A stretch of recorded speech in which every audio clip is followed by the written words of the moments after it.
Welcome to मेरी class. Good morning everyone. मैं MB Singh आप सभी का अपने यूट्यूब चैनल पर स्वागत करता हूं और ये मेरे चैनल का लोगो है। तुरंत सब्सक्राइब करें, दोस्तों को अधिक से अधिक शेयर करें और लाइक करना ना भूलिएगा। 11 सितंबर की महत्वपूर्ण घटनाओं को हम लोग आज देखेंगे। उससे पहले सब्सक्राइब चैनल पर क्लिक करें और बेल आइकन को प्रेस करिए। चलिए बढ़ते हैं, 11 सितंबर की महत्वपूर्ण घटनाओं को देखा जाएगा, आज कवर करते हैं। लेते हैं पहला क्वेश्चन। नई शिक्षा नीति को लागू करने वाला पहला राज्य कौन सा बना है? इंपॉर्टेंट क्वेश्चन है। नई शिक्षा जो न्यू एजुकेशन पॉलिसी NEP जारी की गई है 2020, जिसकी अध्यक्ष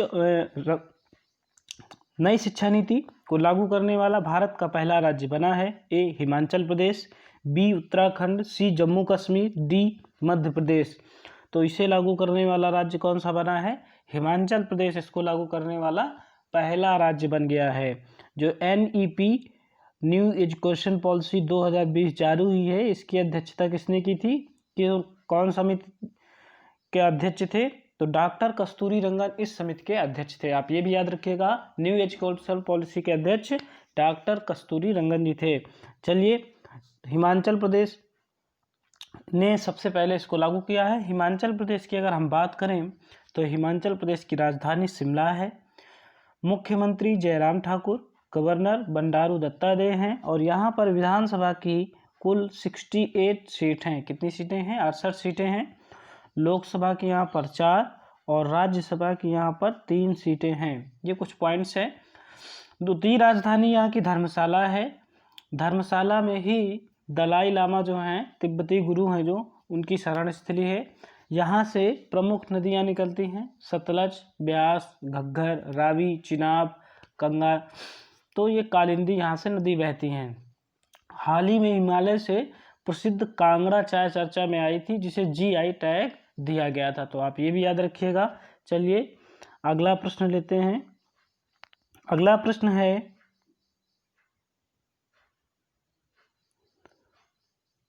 भारतेंदु हरिश्चंद्र का जन्म किस शहर में हुआ था? भारतेंदु हरिश्चंद्र का जन्म, हिंदी साहित्य के मूर्धन्य माने जाते हैं ये व्यक्ति, बहुत सारी इनकी रचनाएं हैं, भारत दुर्दशा है ना। तो इनका जन्म किस शहर में हुआ था ये पूछा जा रहा है। तो इम्पोर्टेंट है, बताइए जरा। इनकी जयंती थी अभी, इसीलिए चर्चा में रहा। यूपी के एग्जाम्स के लिए बहुत इंपॉर्टेंट है। यूपी में एग्जाम में कभी कभी लेखकों का पूछ लिया जाता है जन्म स्थान कहाँ पर है। बनारस, लखनऊ, प्रयागराज या इटावा। तो इनका जन्म कहाँ हुआ था? इनका जन्म उत्तर प्रदेश के बनारस शहर में हुआ था। किसका? भारतेंदु हरिश्चंद्र का। तो ये किस राज्य से है? ये आपके उत्तर प्रदेश राज्य से हैं। अगर हम उत्तर प्रदेश की बात करें तो उत्तर प्रदेश से संबंधित कुछ बातें। यह भारत में सबसे अधिक आबादी वाला राज्य है। क्षेत्रफल की दृष्टि से चौथे नंबर पर है। राज्य के मुख्यमंत्री योगी आदित्यनाथ और राज्यपाल आनंदीबेन पटेल हैं। Deputy CM Dinesh Sharma, deputy CM कौन है? दिनेश शर्मा और केशव प्रसाद मौर्य हैं। राज्य की राजधानी लखनऊ है। उत्तर प्रदेश का राज पशु दलदली हिरन। कौन सा हिरन है? दलदली हिरन है। राज्य पक्षी सारस या क्रेन जिसे बोलते हैं। वृक्ष अशोक और राज्य पुष्प ब्रह्म कमल या ब्यूटियो मोनोस्पर्मा इसका वैज्ञानिक नाम है। याद रखिएगा, साइंटिफिक नेम भी पूछ लिया जाता है। क्या नाम है उसका? ब्यूटियो मोनोस्पर्मा है। उत्तर प्रदेश में लोकसभा की कुल 80 सीटें और विधानसभा की 403, जबकि राज्यसभा की 31 सीटें हैं। तो ये कुछ पॉइंट्स थे जो यूपी से इम्पोर्टेंट पॉइंट्स थे। अगर हम यूपी से करंट में बात करें तो बहुत सारी योजनाएं हैं यूपी की, लेकिन कुछ चर्चा कर सकते हैं। जैसे प्रवासन आयोग, मजदूरों को काम देने के लिए प्रवासन आयोग का गठन किया गया था। मनरेगा के तहत युवाओं को रोजगार देने में सबसे पहले स्थान पर उत्तर प्रदेश रहा। सर्वाधिक कोरोना बेड तैयार करने वाला उत्तर प्रदेश पहला स्थान पर रहा। Ease of doing business report, ease of बेहतर व्यापार का माहौल बनाने में उत्तर प्रदेश ने दूसरा स्थान प्राप्त किया है। पहला स्थान आंध्र प्रदेश का है। कोरोना कवच, जन सुनवाई portal, Aarogya Setu app, virtual अदालत जैसे कई ऑनलाइन काम भी किए हैं। दुधवा नेशनल पार्क यहाँ पर स्थित प्रसिद्ध है। गोरखपुर में अशफाक खां प्राणी उद्यान जो स्थापित किया गया, बहुत इंपॉर्टेंट है यूपी के एग्जाम्स के लिए, तो ये भी आप याद रखिएगा। चलिए, तो ये थे कुछ यूपी से इंपॉर्टेंट पॉइंट्स। तो कहाँ पर के भारतेंदु हरिश्चंद्र थे? उत्तर प्रदेश के बनारस शहर से इनका संबंध था। चलिए अगला प्रश्न ले लेते हैं। राज्य प्रधानमंत्री नरेंद्र मोदी ने किस राज्य के छोटे दुकानदारों और फेरी वालों से सुनिधि या स्वनिधि, हम भी कह सकते हैं, सुनिधि संवाद या स्वनिधि संवाद के तहत बातचीत की है? आत्मनिर्भर आत्म योजना में आपने सुना होगा स्वनिधि योजना भी थी, जिसके तहत छोटे फेरी वाले, दुकानदार वाले, असंगठित क्षेत्र के जो कर्मचारी हैं उन्हें 10,000 रुपये तक का ऋण देने की जो बात कही गई थी, उसी के तहत नरेंद्र मोदी जी ने 10 सितंबर को छोटे दुकानदारों और फेरी वालों से एक संवाद स्थापित किया था। वो किस राज्य में स्थापित हुआ था संवाद, इसकी बात की जा रही है कि किस राज्य में? ए मध्य प्रदेश, बी उत्तर प्रदेश, किस राज्य में हुआ था? सी हरियाणा और डी राजस्थान। तो किस राज्य में संवाद स्थापित हुआ था? तो ये आपका जो संवाद है ये मध्य प्रदेश राज्य से बात हुई है, मध्य प्रदेश से शुरू हुआ था। अब हम मध्य प्रदेश की अगर बात करें तो हाल ही में मध्य प्रदेश में श्रम सिद्धि अभियान शुरू किया गया था। कौन सा अभियान? श्रम सिद्धि अभियान, दीदी वाहन सेवा, FIR आपके द्वार, कर्मवीर पुरस्कार, चरण पादुका पहल, मिड डे मील, जीवन शक्ति योजना, जीवन अमृत योजना, बहुत सारी योजनाएं इसने जारी की थी। हाल ही में इसने गंदगी भारत छोड़ो अभियान भी शुरू किया था। मध्य प्रदेश की प्रमुख नदी नर्मदा है, राजधानी भोपाल है, मुख्यमंत्री शिवराज सिंह चौहान और यहाँ के जो राज्यपाल थे लालजी टंडन, उनका निधन हो गया था। तब से उत्तर प्रदेश की राज्यपाल आनंदीबेन पटेल के पास यहाँ का कार्यभार है, जबकि हाई कोर्ट यहाँ का जबलपुर स्थित है। कई बार ये प्रश्न आया है करंट में कि उन राज्यों के हाई कोर्ट याद रखिएगा जिन राज्यों का हाई कोर्ट उसके राजधानी में स्थित नहीं है। जैसे मध्य प्रदेश की राजधानी भोपाल है लेकिन हाई कोर्ट जबलपुर में स्थित है। ऐसे ही छत्तीसगढ़ का है राजधानी रायपुर, बिलासपुर में स्थित है हाई कोर्ट उत्तर प्रदेश का। ऐसे ही लखनऊ राजधानी है लेकिन कहाँ पर है? इलाहाबाद में है। तो कुछ पॉइंट्स आप ऐसे राज्य रखिएगा। विधानसभा की यहाँ पर 231 सीटें हैं। कितनी हैं मध्य प्रदेश में? विधानसभा की 231 सीटें, लोकसभा की 29 और राज्यसभा की 11 सीटें हैं। तो ये कुछ पॉइंट्स आप याद रखिएगा। चलिए मध्य प्रदेश से ईज 2.0 सूचकांक में सबसे अच्छा प्रदर्शन करने वाला बैंक कौन सा रहा? इंपॉर्टेंट है। ईज 2.0 नामक एक सूचकांक हाल ही में जारी हुआ है। किसने जारी किया है? IBA, इंडियन बैंकिंग एसोसिएशन, भारतीय बैंक संघ ने एक सूचकांक जारी किया है बैंकों को प्रदर्शन देकर, जिसमें पहले स्थान पर आपका बैंक ऑफ बड़ौदा रहा, दूसरे स्थान पर भारतीय स्टेट बैंक रहा और तीसरे स्थान पर ओरिएंटल बैंक ऑफ कॉमर्स रहा। बस आप तीन ही याद रखिए। तो ये क्वेश्चन पूछा जा सकता है ईज 2.0 का संबंध किससे है? तो बैंकिंग सेक्टर से इसका संबंध है, बैंकिंग प्रदर्शन से इसका संबंध है। और पहले स्थान पर कौन सा बैंक रहा है? तो बैंक ऑफ बड़ौदा, दूसरे स्थान पर भारतीय स्टेट बैंक और तीसरे स्थान पर ओरिएंटल बैंक ऑफ कॉमर्स। हाल ही में कल विश्व बैंक की सूची भी जारी हुई थी जिसमें DBS बैंक को सर्वश्रेष्ठ बैंक विश्व का घोषित किया गया है। ये पॉइंट भी आप याद रखिएगा। डिस्क्रिप्शन से आप इसका PDF डाउनलोड कर लीजिएगा और फिर आप इसको पढ़ लीजिएगा। DBS बैंक का वर्णन भी इसमें किया गया है, आपको ये सारे पॉइंट्स मिल जाएंगे। वीडियो लाइक और शेयर करना मत भूलिए, दोस्तों को शेयर करिए, सब्सक्राइब करिए चैनल को। चलिए आगे बढ़ते हैं, अगला क्वेश्चन लेते हैं। अगला प्रश्न है गोपाला गोपाला ऐप किससे संबंधित है? ये जो ऐप है इसकी घोषणा कल की है नरेंद्र मोदी जी ने। गोपाला ऐप का संबंध किससे है? पशुओं से है, मतलब पशुओं से, पशु सुधार से या उनकी खरीद फरोख्त से, या वित्तीय क्षेत्र से है, मतलब बैंकिंग क्षेत्र, वित्तीय क्षेत्र, डिजिटल प्रबंधन से है या कृषि सेवा से है। तो प्रमुख रूप से ये नस्ल सुधार से है, पशुओं के सुधार से है। इसके माध्यम से क्या होगा कि व्यक्ति कहीं पर भी अपने पशु की देख रेख कर सकता है, उससे संबंधित बीमारियों की जानकारी ले सकता है। उसकी नस्ल सुधार के लिए प्रमुख रूप से काम किया जा रहा है। तो इम्पोर्टेंट है गोपाला ऐप, लिख लीजिएगा। पशुओं में नस्ल सुधार से संबंधित है, एक व्यापक ऐप है लेकिन प्रमुख रूप से नस्ल सुधार आपको याद रखना है। चलिए अगला प्रश्न लेते हैं। उत्तर प्रदेश सरकार ने किस एयरपोर्ट का नाम बदलकर भगवान श्री राम के नाम पर रखने की घोषणा कर दी है? अयोध्या एयरपोर्ट, जेवर एयरपोर्ट, झांसी एयरपोर्ट या बमरौली एयरपोर्ट। तो अयोध्या जो एयरपोर्ट है इसका नाम बदलकर उत्तर प्रदेश सरकार ने भगवान श्री राम के नाम पर रखने का निर्णय लिया है। अब बात उत्तर प्रदेश की आती है, तो उत्तर प्रदेश से संबंधित सारे तथ्य आपको वर्णित कर दिए गए हैं ऊपर, तो आप उसको पढ़ लीजिएगा, आपको वो सारे पॉइंट्स कवर हो जाएंगे। वही है पॉइंट्स, राज्यपाल आनंदीबेन पटेल हैं और मुख्यमंत्री आदित्य योगीनाथ हैं।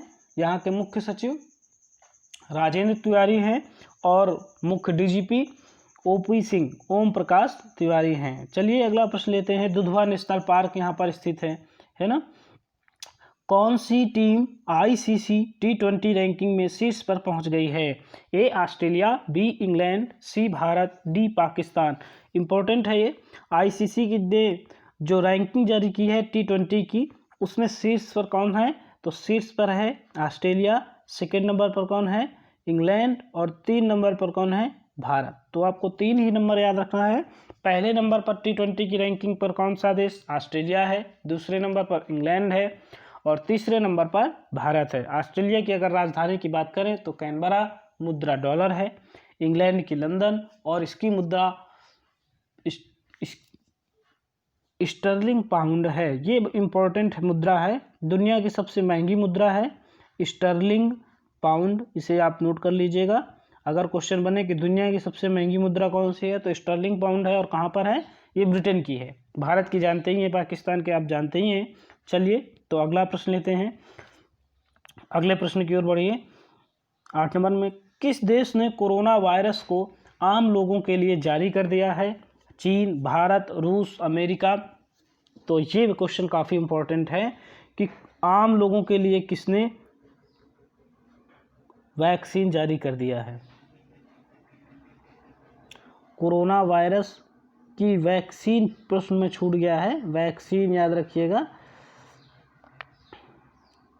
वैक्सीन जारी कर दी गई है, दवाई जारी कर दी गई है।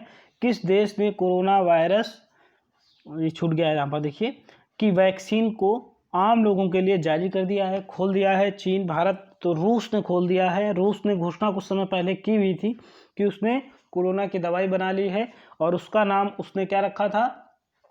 उसने अपने पहले उपग्रह के नाम पर ही कोरोना वायरस की दवाई का नाम रखा था। पहला इनका जो सैटेलाइट इन्होंने छोड़ा था उसका नाम स्पुतनिक 1 था, और इन्होंने इस दवाई का नाम भी स्पुतनिक 1 ही रखा है। तो इम्पोर्टेंट है, स्पुतनिक 1 क्या है, ये क्वेश्चन पूछा जा सकता है। तो विश्व में पहला अंतरिक्ष में जाने वाला कृत्रिम उपग्रह था, जिसे रूस के द्वारा छोड़ा गया था, और इसी के नाम पर उन्होंने कोरोना वैक्सीन की दवाई का नाम रखा है, और इसे आम जन के लिए इन्होंने खोल दिया है। अब हम रूस से अगर संबंधित बात करें तो रूस दुनिया में सर्वाधिक क्षेत्रफल वाला देश है। इसकी राजधानी मॉस्को है, मुद्रा इसकी रूबल, संसद का नाम ड्यूमा, बहुत पूछा जाता है। जापान की संसद डायट और रूस की संसद ड्यूमा, ये दोनों क्वेश्चन बहुत पूछते हैं, इसे याद रखिएगा। प्रेसिडेंट व्लादिमीर पुतिन है। कौन है? Vladimir Putin. क्षेत्रफल में सबसे बड़ा है और भारत से लगभग 5 गुना अधिक है, ये पॉइंट भी आप याद रखिएगा। विश्व की सबसे पुरानी और गहरी झील बैकाल में ही स्थित है, मीठे पानी की जल है। पूरे विश्व का लगभग 20% पानी, मीठे पानी का, किस झील में है? तो बैकाल झील में ही है। तो आप इस पॉइंट को भी याद रखिएगा। यहाँ की जनसंख्या लगभग कितनी है? 15 करोड़ है, और भारत की जनसंख्या लगभग अब कितनी होने वाली है? 128 करोड़ के आसपास पहुँचने वाली है, और क्षेत्रफल भारत से इसका लेकिन 5 गुना बड़ा है। सर्वाधिक परमाणु बम किस देश के पास है? तो सर्वाधिक परमाणु बम भी आपकी किस देश के पास है? रूस के ही पास है। सबसे पहले अंतरिक्ष में सैटेलाइट छोड़ा था, स्पुतनिक नाम था। धर्म यहाँ पर ईसाई है। प्रथम कोविड-19 दवा भी स्पुतनिक नाम से बनाई है। तो इतने पॉइंट्स आप इससे याद रखिएगा। हाँ, इंद्र सैन्य अभ्यास नौसेना का सैन्य अभ्यास है जो भारत के साथ साझा कर रहा है। कौकास बहुपक्षीय सैन्य अभ्यास का आयोजन रूस ने किया था, लेकिन भारत इसमें शामिल नहीं हुआ चीन के शामिल होने के कारण। तो ये दोनों ही इम्पोर्टेंट है, आप याद रखिएगा। अगला प्रश्न ले लेते हैं। अगला प्रश्न है भारतीय खाद्य संरक्षण एवं मानक प्राधिकरण द्वारा स्कूलों तथा कैंटीन में फास्ट फूड एवं जंक फूड को कितने मीटर दूर तक प्रतिबंध लगाने का निर्णय लिया गया है?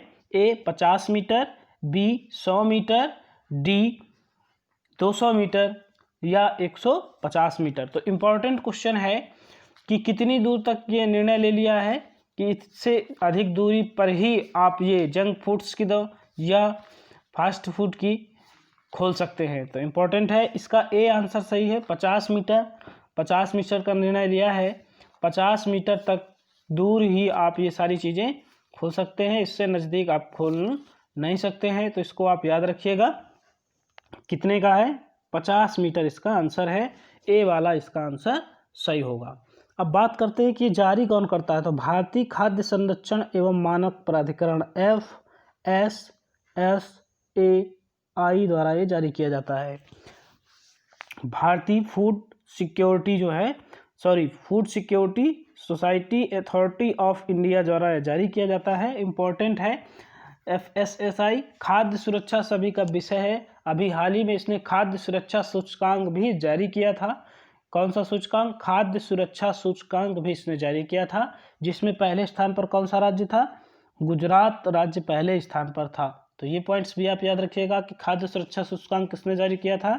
तो इसी भारतीय खाद्य संरक्षण एवं मानक प्राधिकरण ने जारी किया था। 7 जून के आसपास जारी किया गया था, जिसने ये भी बताया था कि भारत में 14.8% यानी लगभग 15% जनसंख्या कुपोषित है। खाद्य सुरक्षा सभी का विषय है, इसने थीम भी जारी की थी। तो ये कुछ पॉइंट्स आप याद रखिएगा। चलिए अगला प्रश्न ले लेते हैं। दुनिया का सबसे बड़ा रूफ टॉप ग्रीन हाउस कहाँ खोला गया है? ये इंपॉर्टेंट क्वेश्चन है कि दुनिया का पहला सबसे बड़ा रूफ टॉप ग्रीन हाउस में क्या होता है? हम किसी फसल को बहुत तीव्र गति से उगा सकते हैं, उसके बीज तैयार करने के लिए, प्रयोग करने के लिए। तो ये कहाँ पर खोला गया है? कनाडा, सिंगापुर, फिलीपींस, इटली, किस देश? तो ये कनाडा में खोला गया है, मॉन्ट्रियल शहर में। कहाँ पर? मॉन्ट्रियल शहर में कनाडा के खोला गया है। तो इसे आप नोट कर लीजिएगा, मॉन्ट्रियल शहर कनाडा में इसे खोला गया है। चलिए अगला प्रश्न लेते हैं। किस राज्य को अपना पहला टेलीमेडिसिन प्लेटफॉर्म मिला है? इंपॉर्टेंट क्वेश्चन है। किस राज्य को अपना पहला टेलीमेडिसिन मिल गया है?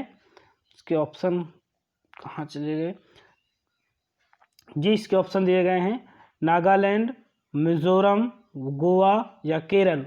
ऐसा तो ये नागालैंड का है, याद रखिएगा। नागालैंड में पहला टेलीमेडिसिन प्लेटफॉर्म स्थापित किया गया है। यह एक लैंडलॉक राज्य है, मतलब चारों तरफ भूमि से घिरा हुआ राज्य है, जो अरुणाचल प्रदेश, असम, मणिपुर और म्यांमार से घिरा हुआ है। इम्पोर्टेंट है ये। यहाँ की भाषा जो है, यह भारत के सबसे छोटे राज्यों में से एक है। सिक्किम सबसे छोटा है पर छोटे राज्य है। राज्यपाल जो यहाँ के हैं इस समय कौन हैं? RN रवि यहाँ के राज्यपाल हैं। मुख्यमंत्री नेफ्यू रियो हैं और लोकसभा की 1 सीट और राज्यसभा की यहाँ पर 1 सीट है, ये भी याद रखिएगा। चलिए 12 नंबर प्रश्न लेते हैं। भारत में बाल मृत्यु दर में गिरावट की दर्ज की गई की रिपोर्ट किसने जारी की है? इंपॉर्टेंट है, भारत में बाल मृत्यु दर में जो गिरावट की रिपोर्ट दर्ज की गई है, इसे किसने जारी किया है? विश्व बैंक ने, UNDP ने, यूनेस्को ने या यूनिसेफ ने? तो इसकी किसने जारी किया है? तो इसे यूनेस्को द्वारा जारी किया गया है। UNESCO, यूनेस्को द्वारा ये जारी किया गया है। United National educational, scientific and cultural organisation, संयुक्त राष्ट्र शैक्षणिक, सांस्कृतिक एवं वैज्ञानिक संगठन है ये। तो यही संस्था ने ये जारी किया है, जिसमें गिरावट की बात इसने स्वीकारी है। यूनेस्को का मुख्यालय पेरिस में स्थित है। 1946 में इसकी स्थापना हुई थी और इसके प्रमुख आद्रे अजोले हैं। कौन है? आद्रे अजोले इसके प्रमुख हैं। तो ये आप इतने पॉइंट्स याद रखिएगा। चलिए अगला प्रश्न ले लेते हैं। विश्व आत्महत्या दिवस कब मनाया जाता है? इम्पोर्टेंट है। जो इसकी थीम है इस बार की, आत्महत्या के रोकने के लिए मिलकर काम करना। सुसाइड डे की बात कर रहा है, तो विश्व आत्महत्या दिवस मतलब लोगों को सुसाइड से ना करने के लिए एक काउंसलिंग करना, जागरूकता फैलाना आसपास। ये 10 सितंबर को मनाया जाता है। कब मनाया जाता है भैया? 10 सितंबर को मनाया जाता है, कल ही मनाया गया था। इसकी थीम आत्महत्या को रोकने के लिए मिलकर काम करना है। अगला प्रश्न ले लीजिए, दक्षिण भारत की पहली किसान रेल सेवा किन 2 शहरों को जोड़ेगी? इंपॉर्टेंट है, दक्षिण भारत की पहली किसान रेल सेवा का वर्णन वित्त मंत्री ने अपने बजट में किया था और इसके तहत पहली किसान रेल सेवा अगस्त में शुरू की गई थी और दूसरी किसान रेवा जो शुरू की गई दक्षिण भारत की है। दक्षिण भारत में किन 2 शहरों को जोड़ेगी? अनंतपुर से दिल्ली, प्रयागराज से चेन्नई, नागपुर से अहमदाबाद या देवलाली से दानापुर। तो ये अनंतपुर से नई दिल्ली के मध्य जारी की जाएगी। अनंतपुर शहर आपका आंध्र प्रदेश में स्थित है। कहाँ पर स्थित है? आंध्र प्रदेश में स्थित है। और पहली जो है किसान रेल सेवा वो देवलाली महाराष्ट्र से दानापुर बिहार के लिए शुरू की गई थी। तो ये पॉइंट्स नोट कर लीजिएगा, इंपॉर्टेंट है, आएगा ज़रूर, बहुत इंपॉर्टेंट है कि पहली किसान रेल सेवा जो शुरू की गई थी महाराष्ट्र देवलाली से बिहार के दानापुर तक के लिए। दूसरी रेल सेवा जो शुरू हुई है वो अनंतपुर से नई दिल्ली के लिए शुरू की गई है। ये अनंतपुर शहर आपका आंध्र प्रदेश में स्थित है और दक्षिण भारत की ये पहली है। तो ये पॉइंट्स आप याद रखिएगा। आंध्र प्रदेश की बात करें तो आंध्र प्रदेश की राजधानी हैदराबाद है, परंतु नई राजधानी है जो वो अमरावती बन जाएगी। एकमात्र राज्य है जो 3 राजधानियां हैं और एकमात्र देश दक्षिण अफ्रीका 3 राजधानियों वाला देश है।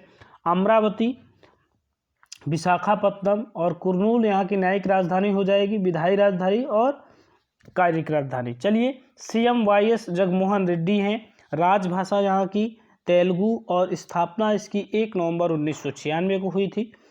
आंध्र प्रदेश का सबसे बड़ा नगर जो है विशाखापत्तनम है और विशाखापत्तनम में ही भारत का सबसे गहरा बंदरगाह भी स्थित है। अगर यहाँ पर स्थित कुछ प्रमुख पर्यटन स्थल की बात करें तो इम्पोर्टेंट हैं सालार जंग संग्रहालय, चार मीनार, गोलकुंडा का किला, हुसैन सागर झील, तिरुपति वेंकटेश्वर मंदिर, ये इम्पोर्टेंट है।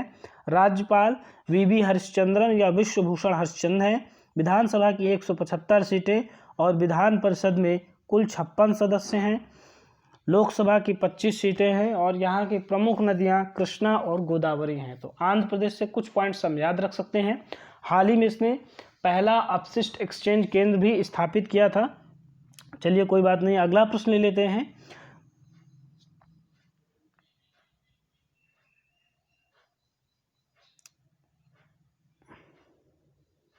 अगला प्रश्न है, नेशनल स्कूल ऑफ ड्रामा का अध्यक्ष किसे चुना गया है? NSD इम्पोर्टेंट है। नेशनल स्कूल ऑफ ड्रामा का अध्यक्ष किसे चुन लिया गया है? परेश रावल, अनिल जैन, विंकेश गुलाटी या राजीव कुमार को। तो किसे चुना गया है? परेश रावल जी को नेशनल स्कूल ऑफ ड्रामा का अध्यक्ष चुना गया है।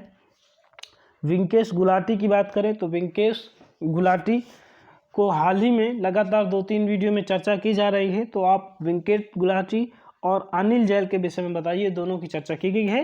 राजीव कुमार मुख्य निर्वाचन आयुक्त, सह निर्वाचन आयुक्त के रूप में शामिल किए गए हैं। निर्वाचन आयोग की अगर हम बात करें तो एक मुख्य निर्वाचन आयोग और 2 सहायक होते हैं। तो मुख्य इस समय सुनील अरोड़ा है, सह के रूप में राजीव कुमार को शामिल किया गया है और दूसरे सतीश चंद्र हैं। विंकेश गुलाटी और अनिल जैन के विषय में आप कमेंट बॉक्स पर लिख भेजें। वीडियो अच्छी लगे तो लाइक और सब्सक्राइब करना ना भूलिए। तुरंत दोस्तों को शेयर करिए अधिक से अधिक। चलिए अगला क्वेश्चन लेते हैं। नेशनल स्कूल ऑफ ड्रामा के विषय में सुन लीजिए, थोड़ा सा दिया गया है। नेशनल स्कूल ऑफ ड्रामा दुनिया में सबसे अग्रणी थिएटर प्रशिक्षण संस्थानों में से एक है। भारत में अपनी तरह का एकमात्र संस्थान है। संगीत नाटक अकादमी द्वारा इसे 1959 में स्थापित किया गया था। आगे चलकर यह 1975 में एक स्वतंत्र संस्था बन गई है और इसने एक स्वायत्त संगठन का दर्जा भी प्राप्त कर लिया है। तो इसको आप इतना याद रखिएगा कि इसके वर्तमान अध्यक्ष कौन है? तो वर्तमान समय में इसके अध्यक्ष परेश रावल है और 1959 में ये स्थापित हुआ था। अब कुछ करेंट्स के पॉइंट हम पॉइंट वाइज पढ़ लेंगे। पहला है, प्रधानमंत्री मत्स्य संपदा योजना की शुरुआत कल की गई थी। ई गोपाला ऐप के साथ नरेंद्र मोदी जी ने की थी। इतना ही हमें याद रखना है कि प्रधानमंत्री मत्स्य संपदा योजना की शुरुआत कब हुई? तो 10 सितंबर को हुई थी। और इसका प्रमुख उद्देश्य क्या है? तो मछली के क्षेत्र में अत्यधिक निर्भर बनाना, भुवनेश्वर कुमार और स्मृति मंधाना को प्लेयर्स पॉट का ब्रांड एम्बेसडर बनाया गया है। यह एक प्रकार का ऑनलाइन गेमिंग ऐप है, तो ये भी हम लोग याद रखेंगे। भुवनेश्वर कुमार और स्मृति मंधाना क्रिकेटर खिलाड़ी है।